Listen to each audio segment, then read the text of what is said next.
최근 한국 기업들이 미국에 대한 과감한 투자가 주목받고 있습니다. 미국 도시들은 한국 기업에 강력한 러브콜을 보내고 있지만 이를 바라보는 중국은 초조해지며 시름이 깊어지고 있습니다. 지난해 말부터 20대 기업을 중심으로 한 미국 투자는 눈에 띄게 늘었습니다. 반면 중국에 대한 투자는 줄어들고 있습니다. 해외 직접 투자에서 미국이 차지하는 비율은 2018년 21.9% 이후 2019년 23.8%, 2020년 3분기까지 25.5%로 계속 상승했습니다. 하지만 중국은 2018, 2019년 9.3%를 기록했지만 지난해 3분기까지는 7.7%로 하락했습니다. 미국과 중국에 대한 한국의 투자가 정반대로 엇갈리고 있는 것입니다. 그 이유는 아시다시피 중국의 사드 보복을 통해서 우리 기업이 중국을 신뢰하지 않는 것이 가장 컸습니다. 중국은 한국의 사드 보복을 통해 당시 산업은행 추산으로 최대 22조 원에 달하는 막대한 피해를 입혔습니다.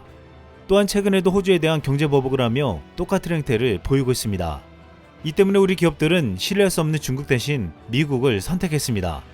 또한 미중 무역 갈등 때문에 중국 투자에 대한 우려가 제기되고 있고 중국의 인건비가 올라가 국내 기업에게 중국 시장의 매력이 급격히 떨어졌습니다. 결국 중국으로 가던 한국 기업들의 자본은 미국으로 향했습니다.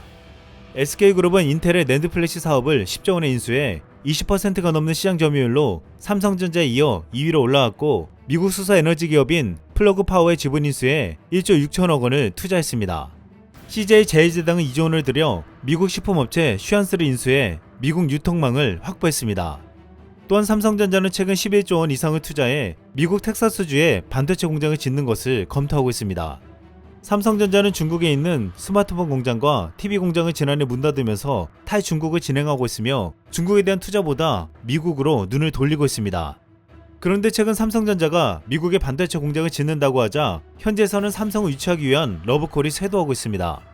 미국 오스턴시는 삼성이 반도체 공장을 증설한다고 하자 삼성노에 대한 이전 계획을 승인하겠다고 했습니다. 삼성노는 1998년 삼성전자가 오스틴에 공장을 준공하고 사업을 확대하자 오스틴시가 이를 기념하기 위해 공장 주변 도로 이름을 고친 것입니다. 그런데 새로운 공장이 증설되면서 삼성이 이 도로를 이전해달라고 하자 지역 주민들의 교통 체증을 이유로 반대해도 삼성전자의 반도체 공장을 유치하기 위해 삼성노를 이전하려 하는 것입니다. 또한 텍사스 휴스턴시 외곽에 있는 포트밴드 카운티의 KP 조지판사는 삼성전자 반도체 사업을 총괄하는 김기남 삼성전자 부회장에게 삼성전자의 반도체 공장 설립과 방문을 요청하는 손편지를 보내기도 했습니다.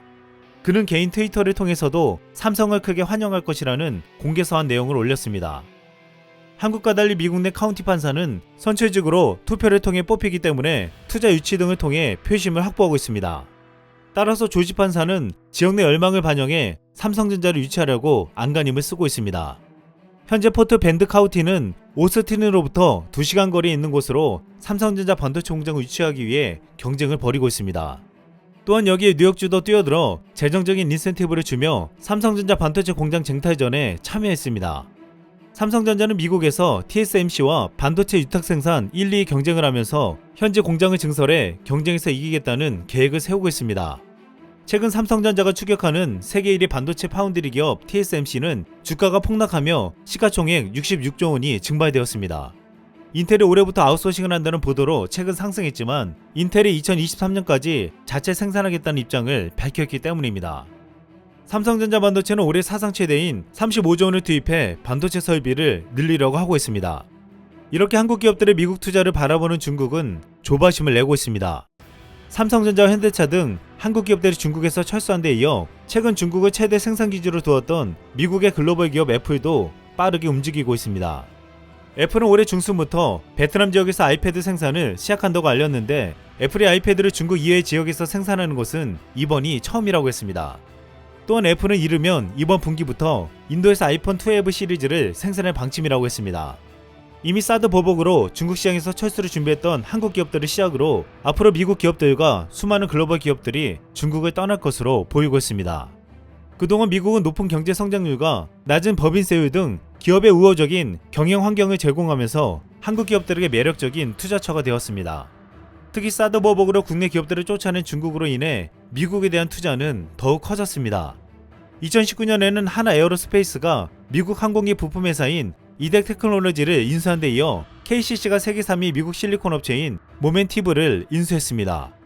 2018년에는 SK가 미국 의약품 생산기업 엠팩지본 100%를 사들인 바 있습니다.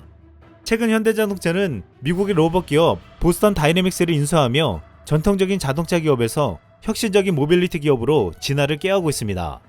이렇게 미중 갈등 속에서 미국을 선택한 국내 기업들의 전폭적인 투자가 새로 출범한 바이든 정부에서도 힘을 발휘할 것으로 기대되고 있습니다. 한국 기업들이 중국 시장을 뒤로하고 미국으로 진출하고 있는 사이 국내에서도 중국에게 막대한 피해를 입은 한 한국 기업이 새로운 세상을 열 준비를 하고 있습니다. 바로 신세계 이마트입니다. 이마트는 중국의 사드 보복으로 중국 진출 20년 만에 사업을 정리하고 전면 철수했습니다. 그동안 적자가 누적되어 왔지만 결정적인 이유는 사드 사태 여파로 인한 반한 감정 등 사업 환경의 악화 때문이었습니다. 신세계 정영진 부회장은 당시 이를 악물고 중국 철수를 결정했지만 최근 예상치 못한 행보를 보여주고 있습니다. SK 와이번스 야구단을 인수한 것입니다. 일각에서는 왜 돈이 안 되는 프로야구 운영에 뛰어들었냐며 의아했습니다. 하지만 정영진 부회장에겐 큰 그림이 있었습니다. 그동안 정영진 부회장은 앞으로 유통업 경쟁 상대는 테마파크나 야구장이 될 거라고 말해왔습니다. 그러면서 유통과 놀이를 결합한 새로운 유통 모델 구축을 꿈꾸며 하나씩 실현시켜 가고 있습니다. 이로 인해 2019년 경기도 화성에 국제 테마파크 건립 사업을 시작했고 이번에 프로야구단을 직접 운영하겠다고 나선 것입니다. 정영진 부회장은 백화점과 대형마트의 주요 고객층이 프로야구 팬덤층과 정확히 겹친다는 사실에 주목했습니다. 이들은 프로야구 관중의 60%를 차지하면서도 온라인 쇼핑 트렌드를 주도하는 소비층이라는 것입니다.